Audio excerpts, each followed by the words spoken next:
మోటార్లు రిపేర్ చేస్తున్నారా? ఇవన్నీ ఎందుకు? బొగ్గు కోసం ఇవి. చదువుకున్నారా మీరు? చదువుకున్నావా? ఇదిగో చదువుకోండి మంచి మాటలు, దేవుడి మాటలు. మీరు ఏ కులమైనా ఏ మతమైనా మంచి దేవుడు యేసుక్రీస్తు. ఆయన మాటలు ఉంటే చదువుకోండి. ఆయన చాలా మంచి దేవుడు. మన పాపాల నిమిత్తం దేవుడే మానవ రూపంలో భూమి మీదకి వచ్చి ప్రాణం పెట్టి చనిపోయి మళ్ళీ తిరిగి 3వ రోజున లేచాడు. ఇంతవరకు ఎవరు లేవలేదన్నమాట. చాలా మంచి దేవుడు. తెలుసుకోండి, చాలా బాగుంటుంది.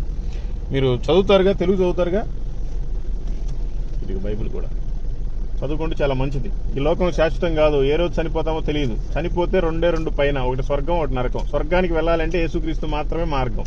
ఆయనే చెప్పాడు, నేనే సత్యం, నేనే మార్గం, నేనే జీవం అని. అది సరేనా? ఈ లోకంలో చాలా కనిపిస్తుంది. అందరిని వదిలేసి, చొక్కా కూడా వదిలేసి వెళ్ళిపోవాలి మనం పోయేటప్పుడు. తెలుసుగా? అది సత్యాన్ని తెలుసుకుంటే బాగుంటుంది. దాన్ని చదవండి.